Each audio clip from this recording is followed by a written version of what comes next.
सारे के सारे मुसलमानों को दे भी चुकी है। इसलिए बंगाल के हमारे भाई बहन, आपको बहुत सतर्क रहने की जरूरत है। साथियों, वोट बैंक की इसी राजनीति ने सीएए जैसे मानवता की रक्षा करने वाले कानून को विलेन बना दिया। रातों रात सीएए कानून तो पीड़ितों को नागरिकता देने का कानून है। इससे किसी की नागरिकता नहीं छीनती, लेकिन कांग्रेस, टीएमसी जैसे दलों ने इसे भी अपने झूठ के रंग से रंग दिया।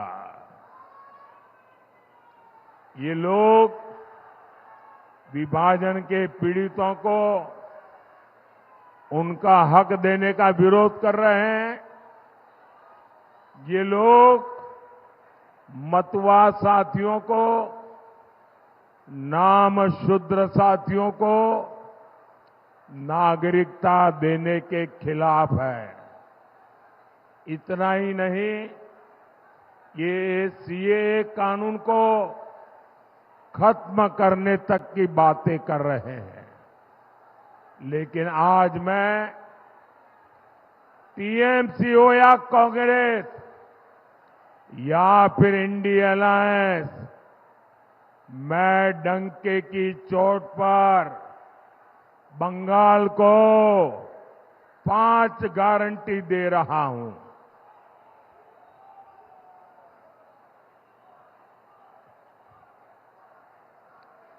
5 गारंटी दे रहा हूं। जब तक मोदी है,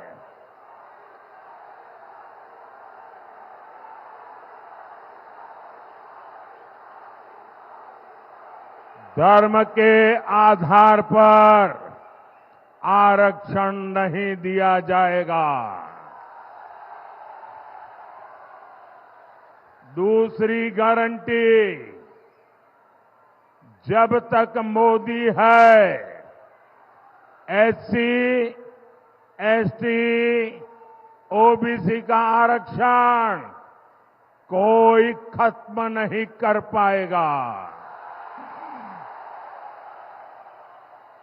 तीसरी गारंटी, जब तक मोदी है, रामनवमी मनाने से, भगवान राम की पूजा से कोई आपको रोक नहीं पाएगा। चौथी गारंटी, जब तक मोदी है, राम मंदिर पर सुप्रीम कोर्ट का जो फैसला है, उस फैसले को कोई पलट नहीं पाएगा। और 5वीं गारंटी, जब तक मोदी है, सीएए कानून को भी कोई रद्द नहीं कर पाएगा। और आप जानते हैं, मोदी की गारंटी यानी गारंटी पूरा होने की गारंटी।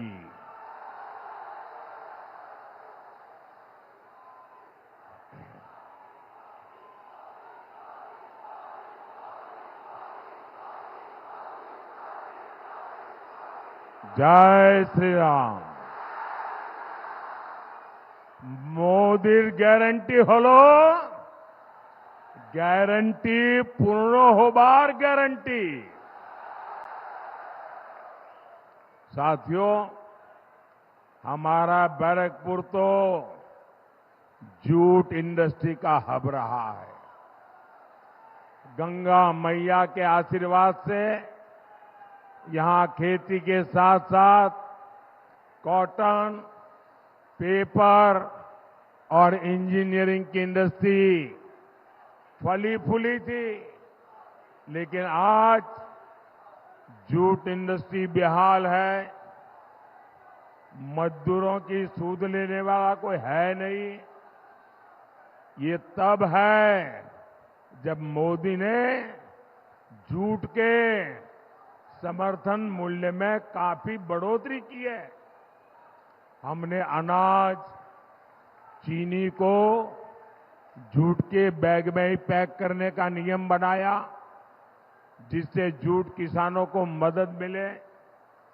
लेकिन जूट की इस धरती पर टीएमसी केवल झूठ बोल रही है। साथियों, टीएमसी जैसी भ्रष्ट पार्टियां हिंदुस्तान के इतिहास में बहुत कम दिखती है। यहां जनता खुद नारे लगा रही है। एक एक नागरिक बोल रहा है। चीख चीख करके जनता बोल रही है, चोर धरो, जेल भरो, चोर धरो, चोर धरो, चोर धरो। यानी चोरों को गिरफ्तार करो और उन्हें जेल में डालो। ये नारा विपक्ष की किसी पार्टी ने नहीं दिया है। ये नारा दिया है बंगाल की जनता ने, आप लोगों ने दिया है।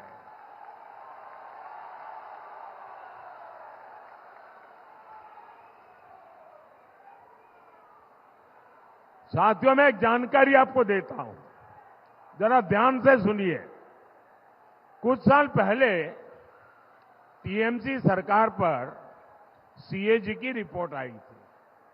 आप कल्पना कर सकते हैं कि उस रिपोर्ट में क्या कहा गया? उस रिपोर्ट में कहा गया है कि टीएमसी सरकार ने 2,30,000 करोड़ रुपए का कोई हिसाब ही नहीं दिया है। सीएजी कह रही है 2,30,000 करोड़ रुपए। कितने कितने 2,30,000 करोड़ रुपए। इसका कोई हिसाब ही नहीं है। ये पैसे कैसे और कहां खर्च हुए, किसके जेब में गए, कोई हिसाब किताब ही नहीं है। ये बहुत बड़ा घोटाला है। साथियों, टीएमसी कितनी भ्रष्ट पार्टी है, इसका एक और बहुत बड़ा उदाहरण है टीचर भर्ती घोटाला। आपको तो पता है किस तरह टीचर भर्ती के लिए राज्य सरकार ने रेट कार्ड बनाए हुए थे। ये रेट कार्ड खुले बाजारों में बेचे जाते थे। यहां पदों की बोली लगती थी। और इतना ही नहीं, इस घोटाले के लिए ओएमआर सीट्स को चलाया गया, फर्जी इंटरव्यू लिए गए और कोर्ट को भी कहना पड़ा कि घोटाले के पीछे सरकारी मशीनरी है। ये हाल बना दिया है टीएमसी ने हमारे बंगाल का। साथियों, मोदी बंगाल में हुई इस लूट की पाई पाई का हिसाब लेगा।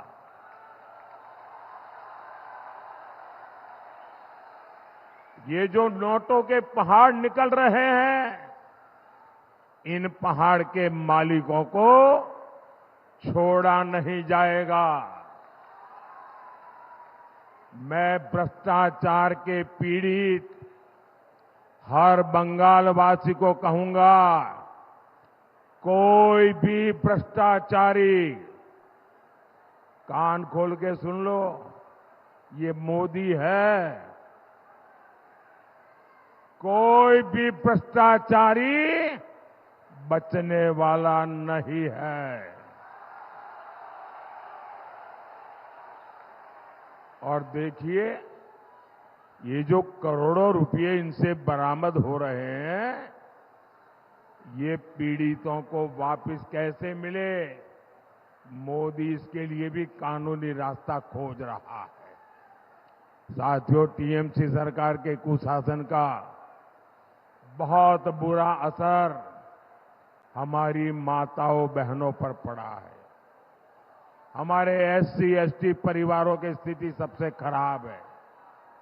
संदेश खाली में क्या हो रहा है, ये पूरा देश देख रहा है।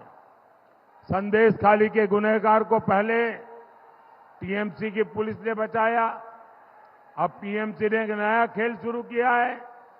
टीएमसी के गुंडे संदेश खाली बहनों को डरा रहे हैं, धमका रहे हैं, सिर्फ इसलिए कि अत्याचारी का नाम शाहजहां शेख है। उसके घर से बम बंदूक निकल रहे हैं, लेकिन वोट बैंक को खुश करने के लिए टीएमसी उसको क्लीन चिट दिलवाने में जुटी है। साथियों, विकसित भारत के लिए विकसित बंगाल जरूरी है।